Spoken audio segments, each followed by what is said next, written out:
पढ़ी लिखी बहू से अच्छी अनपढ़ बहू का खाना। बहन, मैंने तो कभी सोचा ही नहीं था कि इतने अच्छे घर से मेरी बेटी का रिश्ता आएगा। कहाँ मेरी बेटी अनपढ़ और आपका बेटा पढ़ा लिखा। जब मेरी बेटी 8 साल की थी तभी उसके पापा का देहांत हो गया। मैं गरीब विधवा 4 बच्चों को कैसे पालती, इसीलिए अपनी बड़ी बेटी को पढ़ा ना सकी। पर मेरी बेटी को खाना बनाना, रसोई संभालना, घर संभालना, सिलाई का काम करना सब आता है।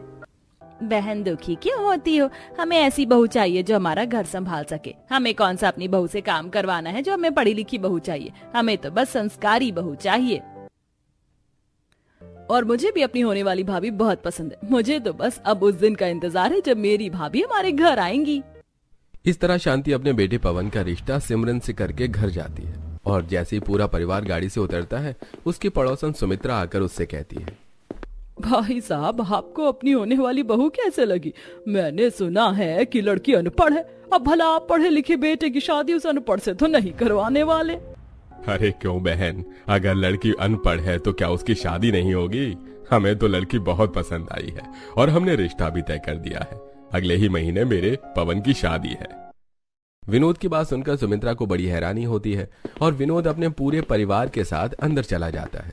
इसी तरह 2-3 दिन बीत जाते हैं और जब शांति छत पर कपड़े डाल रही होती है तो सुमित्रा शांति को देख उससे कहती है, ये क्या किया बहन तुमने? अपने बेटे का रिश्ता तुमने एक अनपढ़ लड़की से करवा दिया।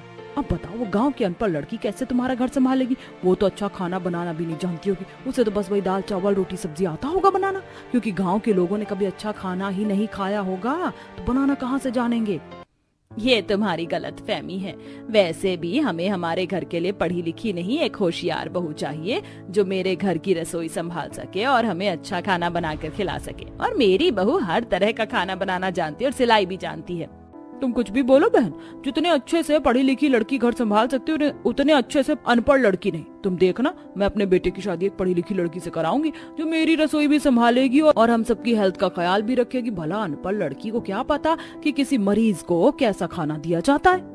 सुमित्रा ताने मारकर वहां से चली जाती है। समय गुजरता है और बहुत जल्द सिमरन और पवन की शादी हो जाती है। आओ आओ बहू, तुम्हारा इस घर में स्वागत है। तुम इस घर की बहू नहीं, हमारी बेटी हो और इस घर की रसोई की जिम्मेदारी भी तुम्हारी है। इसलिए बेझिझक जो बनाने का दिल करे वो बनाना। माँ, अब और कोई रस्म तो नहीं है? मैं बहुत थक गया हूँ, अब हमें थोड़ी देर आराम करने दो।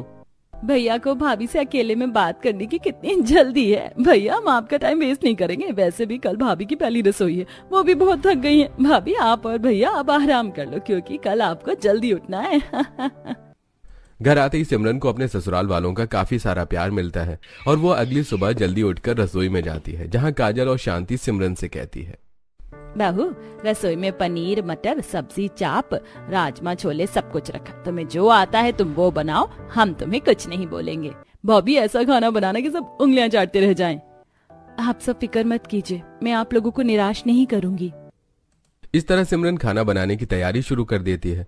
अब वो जल्दी से पहले सब्जी काटती है, चावल धोती है, दाल रखती है और कुछ ही देर में उसका खाना बन जाता है।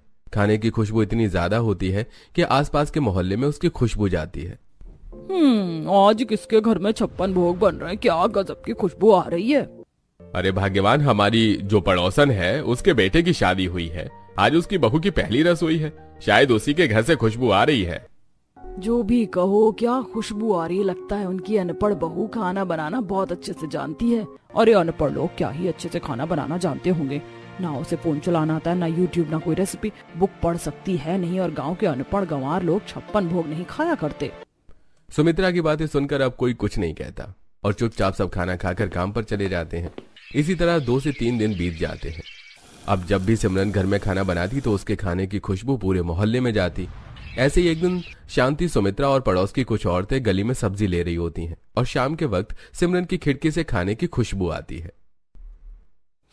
शांति बहन, लगता है आज तुम्हारी बहू दम आलू बना रही। क्या खुशबू आ रही है। शोभा बहन, तुम्हारी तो सुअर की नाक है क्या?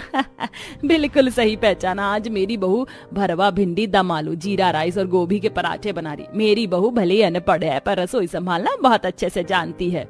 तुम्हारी बहू 2-4 पकवान बनाना क्या जानती है? तुम अपनी अनपढ़ बहू पर इतना गुमान कर रही हो। देखना बहुत जल्द मैं भी अपने बेटे की शादी करवाऊंगी और एक पढ़ी लिखी बहू लेकर आऊंगी जो ना सिर्फ खाना बनाना जानती होगी बल्कि हेल्थ कॉन्शियस भी होगी। और मैं कैसे मान लूं कि तुम्हारी बहू इतना अच्छा खाना बनाना जानती है? जरा खिलाओ अपनी बहू के हाथ का खाना तो जाने। शांति सुमित्रा की बात सुनकर चिढ़ जाती है और घर में आती है। अब अगले दिन सुबह सुबह जल्दी उठकर सिमरन फिर से सबके लिए आलू का पराठा, रायता और पुलाव बनाती है। बहू बन गया खाना, अब जल्दी से थोड़ा खाना एक प्लेट में निकाल दे। हमारी एक पड़ोसन है, उसे तुम्हारे हाथ का खाना खाना है। जरा मैं उसे तुम्हारे हाथों का खाना टेस्ट करवा कर आती हूँ। शांति बर्तन में थोड़ा सा खाना लेकर अब सुमित्रा के घर जाती है और दरवाजा पंकज खोलता है। क्या खुशबू है माँ? बेटा ये खाना मैं तुम्हारी माँ के लिए लाई हूँ, खाकर बताना जरूर तुम्हें मेरी बहू के हाथ का खाना कैसा लगा। शांति खाने के साथ सुमित्रा को ताने भी देकर चली जाती है और शांति के जाते ही पंकज अपनी माँ से कहता है, माँ खाने की खुशबू तो बहुत अच्छी आ रही है, आप मुझे यही लंच में दे दो। अपने बेटे को शांति की बहू के हाथों के खाने की तारीफ करता देख सुमित्रा जल जाती है और शाम को जब सुरेश घर आता है तो वो अपने पति से अपने बेटे की शादी की बात करती है। सुनिए जी, अब हमारे भी घर में एक बहू की जरूरत है। आप पंकज के लिए कोई पढ़ी लिखी लड़की देखिए। अरे सुमित्रा, तुमने तो मेरे मुंह की बात छीन ली। मेरी नजर में तो एक लड़की भी है जो कि पढ़ी लिखी के साथ साथ जिम भी जाती है और हेल्थ डाइटिशियन भी है। बिल्कुल तुम्हारी पसंद की लड़की है वो। मेरा दोस्त बहुत तारीफ कर रहा था उस लड़की की।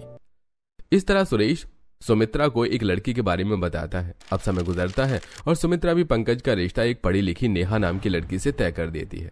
ऐसे ही एक दिन शांति, सिमरन और काजल साथ मार्केट जाती हैं तो वहीं सुमित्रा भी अपनी बेटी के साथ अपने बेटे की शादी का कार्ड छपवाने जाती है और दुकान के बाहर ही दोनों की मुलाकात हो जाती है। अच्छा, तो अब अपनी बहू को मार्केट भी घुमा रही हो ताकि अच्छी रसोई संभालने के साथ साथ वो अच्छी सब्जियां भी खरीद सके। वैसे मैं अपने बेटे की शादी का कार्ड छपवाने आई थी। जानती हूँ मेरी बहू बहुत पढ़ी लिखी है, तुम्हारी बहू की तरह अनपढ़ नहीं। देखना अब जब मेरी बहू आएगी तो ऐसा खाना बनाएगी कि सब मेरे घर के बाहर लाइन लगा कर रहेंगे। ये तो बहुत अच्छी बात है आंटी जी। वैसे हमें सब्जी लेने में देरी हो रही है, आप शादी का कार्ड अंदर जाकर छपवा लीजिए, हम सब्जी ले लेते हैं। सिमरन की बात सुनकर काजल और शांति हंसने लगती हैं तो वहीं सुमित्रा और करिश्मा चिढ़ जाती हैं और वो लोग अंदर जाकर शादी का कार्ड छपवाते हैं। समय गुजरता है और बहुत जल्द पंकज की शादी नेहा से हो जाती है और जब नेहा अपने ससुराल आती है तो सुमित्रा उससे कहती है, बहू, ना सिर्फ हम बल्कि मोहल्ले की सारी औरतें तेरा बेसब्री से इंतजार कर रही थी। अब मैं सबको दिखाऊंगी कि पढ़ी लिखी बहू और अनपढ़ बहू के बीच में कितना फर्क होता है। इसलिए तेरी रसोई हम कल नहीं परसों रखेंगे। कल तू सारे दिन बस आराम करना और हाँ, परसों कुछ मेहमान आएंगे तो तू कुछ अच्छा ही बनाना और ज्यादा बनाना। माँ फिक्र मत करो, मेरी भाभी पढ़ी लिखी के साथ साथ हेल्थ कॉन्शियस भी है। डोंट वरी माँ जी, घर आए सभी मेहमान को मैं खुश करके भेजूंगी। बहू के आने से सुमित्रा बहुत खुश होती है और अगले दिन अपने पड़ोसियों के घर जाकर उन्हें इनवाइट करती है। शोभा बहन, सीमा बहन, मेरी बहू की कल पहली रसोई, आप सब भी आना। लंच आप लोगों का कल हमारे घर में है। हाँ हाँ बहन, जरूर आएंगे। सुमित्रा बहन कितनी खुश है, देखो जरा कैसे सभी के घर जाकर उन्हें इनविटेशन दे रही है। एक शांति बहन को देखो, अनपढ़ बहू है, शायद इसीलिए उसने आज तक किसी को अपनी बहू के हाथ का खाना नहीं खिलाया। वो सब तो ठीक है, पर लगता है सिमरन बहू फिर से कोई चटपटा खाना बना रही है। क्या खुशबू आ रही है। सिर्फ उसके घर से अच्छे खाने की खुशबू आती है, क्या पता बहू बनाती है खुद। पर सुमित्रा बहन की बहू लगता है पढ़ी लिखी के साथ साथ अच्छा खाना बनाना भी जानती है, तभी तो वो सभी को इनवाइट कर रही है। सही कह रही हो बहन। अपने मोहल्ले की पड़ोसन की बातें सुनकर सुमित्रा और ज्यादा खुश हो जाती है और अगले दिन मोहल्ले की कुछ औरतों को अपने घर बुलाती है। तो वहीं नेहा रसोई में घर आए मेहमानों के लिए अपनी पहली रसोई में फ्रूट सलाद, वेजिटेबल सलाद, पोटैटो सैंडविच, शेक जैसे डिश बनाती है। भाभी अब तक लंच बना नहीं किया, बाहर खुशबू भी नहीं आई खाने की। करिश्मा, जरूरी नहीं कि खुशबू आए तो ही खाना अच्छा बनाओ। एक बार मेरा खाना देखो, बनकर तैयार है, वो भी सिर्फ आधे घंटे में। चलो अब खाना लगाते हैं। इतना बोलकर नेहा सारा खाना बाहर लेकर जाती है, जिसे देख करिश्मा का मुंह बन जाता है। और जब डाइनिंग टेबल पर सभी मेहमानों को उबला फीका सादा सलाद, उबली हुई सब्जियां, जूस पीने को मिलता है तो उन सब का मुंह बन जाता है।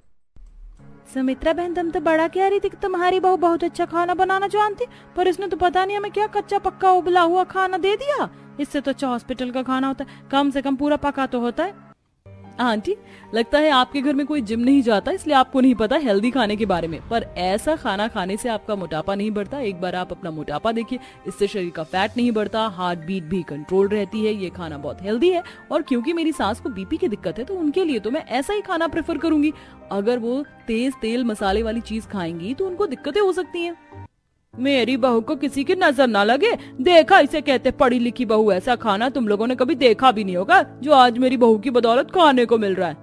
सही बोल रही है बहन, आज से पहले ऐसा खाना तो हमने कभी नहीं खाया। अब सभी मुंह बनाकर खाना खाते हैं और कुछ देर बाद सभी मेहमान अपने अपने घर चले जाते हैं और नेहा जिम जाती है और 1 घंटे जिम करके प्रोटीन शेक पीती हुई घर आती है।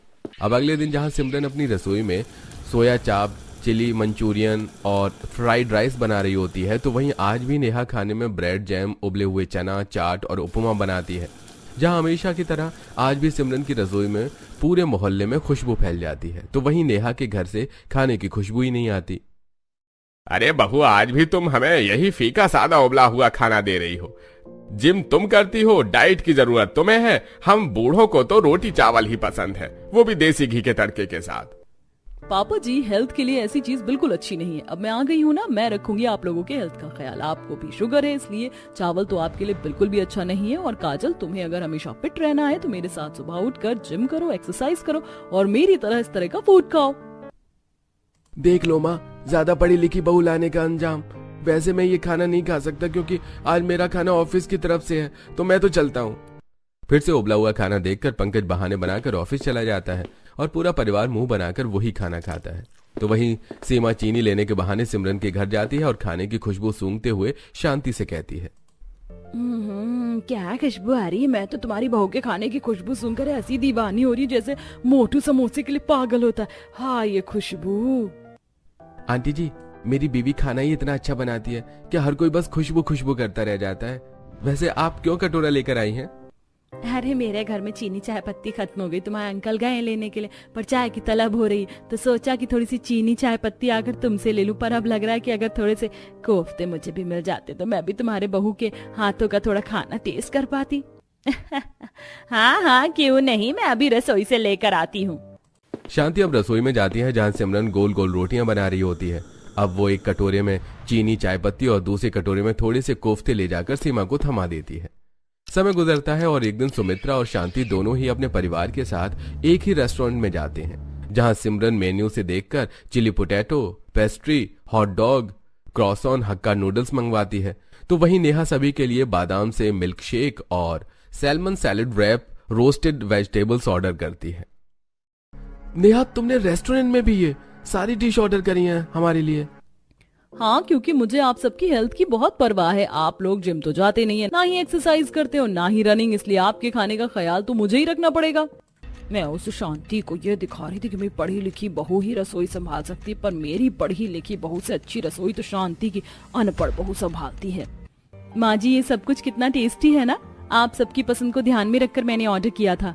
माँ, जरा उधर देखो, हमारी पड़ोसन अपनी पढ़ी लिखी बहू के साथ कैसे उबला हुआ खाना खा रहे हैं मुंह बनाकर। अब इसी तरह आए दिन सिमरन की रसोई से अलग अलग पकवान की खुशबू आती है और आसपास के लोग किसी न किसी बहाने उसके घर आते और खाना मांगते। तो वहीं हर रोज फीका हल्का उबला हुआ खाना खाकर सुमित्रा का परिवार परेशान हो जाता है। ऐसे ही एक दिन जब नेहा बालकनी पर जिम कर रही होती है, तभी सुमित्रा उसके पास जाती है। बहू, मैं जानती हूँ तू बहुत हेल्थ कॉन्शियस है। एक्सरसाइज करना, जिम जाना, रनिंग करना, फीका उबला हुआ कम तेल मसाले वाला खाना खाने की तुझे आदत है, पर हमें नहीं। मुंह का स्वाद चला गया। आज तू थोड़े चटपटे मसालेदार सब्जी और पराठे बना दे। माँ जी, बस इतनी सी बात। मुझे आप लोगों के हेल्थ के साथ आप लोगों की इच्छा की भी परवाह है। 10 मिनट दीजिए, एक्सरसाइज खत्म करके आज मैं आप लोगों के लिए बढ़िया सा पराठा बनाकर लाती हूँ। अपनी बहू की बात सुनकर सुमित्रा बहुत खुश होती है और नेहा रसोई में जाकर कुछ बीट रूट कद्दूकस करती है और बिना उसमें तेल घी लगाए बीट रूट का पराठा बनाती है। और जब पूरा परिवार खाने के लिए बैठता है तो 1 चम्मच मक्खन लेकर वो सभी पराठे में लगा देती है। बीट रूट के पराठे खाइए, मैंने सभी में बटर लगा दिया। ये बहुत हेल्दी है, इससे ज्यादा बटर मत लगाना। माँ, मुझे तो पराठे पसंद ही नहीं है। वैसे भी मैं कॉलेज के लिए लेट हो गई हूँ। आप ही खाओ अपनी पढ़ी लिखी बहू के हाथ का खाना। बहू, मैंने सोचा था पढ़ी लिखी बहू लाऊंगी तो नूडल्स, मंचूरियन, पिज्जा, बर्गर जैसी डिश खाऊंगी, पर हेल्थ के नाम पर हर रोज फ्री का खिलाकर तुम्हारी इच्छाओं को मार रही है। अगर तुझसे नहीं बनता तो रहने दे, मैं अब खुद अपनी रसोई संभालूंगी, क्योंकि रोज रोज मैं अपने बच्चों को इस तरह भूखा जाता नहीं देख सकती। तुझे नजर नहीं आ रहा, पर मुझे सब नजर आ रहा है, कैसे मेरे बच्चे ये रोगी वाला खाना खाकर परेशान हो गए हैं। आज सुमित्रा भी खाना नहीं खाती और नेहा को फटकार लगाती है, जिसे सुनकर नेहा थोड़ी उदास हो जाती है। इसी तरह कुछ दिन बीत जाते हैं और एक दिन नेहा बाहर रनिंग पर जाती है और पार्क में एक्सरसाइज कर रही होती है। उसी रास्ते से सिमरन भी दूध लेकर घर जा रही होती है और सिमरन को देखकर नेहा उसे रोकते हुए कहती है, सिमरन तुम हर समय घर में रहती हो या फिर रसोई में? थोड़ा अपनी हेल्थ पर भी ध्यान दो। जिम नहीं जा सकती पर घर में एक्सरसाइज तो कर सकती हो, रनिंग तो कर सकती हो। तुम रोज मेरे साथ आना, तुम्हें काफी अच्छा लगेगा। और तुम्हारे घर से हमेशा तेल मसाले वाला ही खाना बनता है। खुशबू तो बहुत अच्छी आती है, पर मैं तुम्हें बता दूं, ऐसा खाना खाने से तुम्हारे घर वालों की तबीयत खराब हो सकती है। मैं जानती हूँ तुम बहुत पढ़ी लिखी हो और मैं अनपढ़ हूँ, मैं तुम्हारे जैसा खाना नहीं बना सकती, पर मुझे अपने घर वालों से बहुत प्यार है, इसलिए मैं उनकी पसंद का खाना बनाऊंगी और तब तक बनाऊंगी जब तक वो बोलेंगे। सिमरन की बात सुनकर नेहा सोच में डूब जाती है और घर जाती है, जहां वो देखती है कि सुमित्रा अपने हाथों से आज फ्राइड राइस, मटर पनीर और मलाई चाप बना रही है। तो वहीं जब सिमरन घर जाती है तो काजल पेट पकड़कर रो रही होती है और विनोद भी कभी इनो पी रहा होता है तो कभी नींबू पानी। काजल, पापा जी क्या हुआ? आप लोगों के लिए चाय बनाकर लाऊं क्या? सिमरन, पापा की तबीयत खराब है, उनके पेट में जलन हो रही है और काजल को कब्ज है, और तुम ऐसे में उन्हें चाय दोगी ताकि उनके पेट में गैस बन जाए। माफ करना, मैं नहीं जानती थी कि चाय पीने से गैस बनती है। पवन की बात सुनकर सिमरन उदास हो जाती है और ये देख शांति को अपनी बहू के लिए बहुत बुरा लगता है। कुछ देर में डॉक्टर आते हैं और चेकअप करके शांति से कहते हैं, तेल मसाला, ज्यादा नमक और बाहर की चीज। कभी कभी खाना अच्छा होता है, रोज रोज नहीं अच्छा लगता। और आप लोग डेली बाहर का खाना खाते हैं, तभी तो ऐसी हालत हुई है। अब से chowmein, pizza, Manchurian, chilli potato, fried rice, Manchurian rice, ये सब बंद करके घर में हल्का तेल मसाले वाला खाना खाना है आपको। ये सब तुम्हारे खाने की वजह से हो रहा है। सही कहती थी सुमित्रा आंटी, बहू पढ़ी लिखी हो तो ही अच्छी है। अनपढ़ बहू के हाथ में रसोई दी और उसने रोज हमें तेल मसाले वाला खाना खिलाकर बीमार कर दिया। पवन, मेरी बहू को कुछ मत बोल, उसकी कोई गलती नहीं है। मैं ही उसे ये सारी चीज बनाने को कहती थी। मुझे अच्छा लगता था जब पड़ोसी हमसे खाना मांगने आते थे, खुशबू सूंघकर मेरी बहू की तारीफ करते थे, पर मैं नहीं जानती थी कि सुमित्रा को नीचा दिखाने के चक्कर में मेरे पति और बेटी की ये हालत हो जाएगी। विनोद और काजल की हालत देखकर शांति को अब बहुत बुरा लगता है। कुछ ही देर में डॉक्टर वहां से चले जाते हैं। तो वहीं नेहा जब ये देखती है कि रोज कैसे उसकी सास इस उम्र में भी खुद से तीनों वक्त का खाना बना रही है और अब पूरा परिवार बिना कोई बहाने के खाना खा रहा है, तो उसे भी काफी बुरा लगता है। और आज वो भी अपनी सास का बनाया वो खाना खाकर कहती है, ये दाल तो परफेक्ट है ना, इसमें मसाले तेज है, ना ही आपने डबल तड़का मारा, हेल्थ के लिए भी सही है। बस रोटी में घी ज्यादा है, चावल भी बॉयल है, ये खाना तो मैं भी खा सकती हूँ। बहू, अब समझ में आ गया ना कि सिर्फ उबला फीका हल्का खाना खाने से ही हेल्थ सही नहीं रहती, बल्कि कभी कभी कुछ तीखा चटपटा खाना खाना भी जरूरी होता है। उस दिन नेहा को भी एहसास हो जाता है कि कभी कभी इंसान को कुछ चटपटा तीखा भी खाना चाहिए, और इसीलिए अब जब वो रसोई में खाना बनाने जाती है तो कम नमक, तेल, मसाले के साथ हेल्थ को ध्यान में रखते हुए अपने परिवार की पसंद का खाना बनाती है। तो वहीं सिमरन भी अब कम तेल मसाले वाला खाना बनाना शुरू कर देती है और दोनों पड़ोसन भी एक दूसरे को नीचा दिखाना छोड़ देती हैं।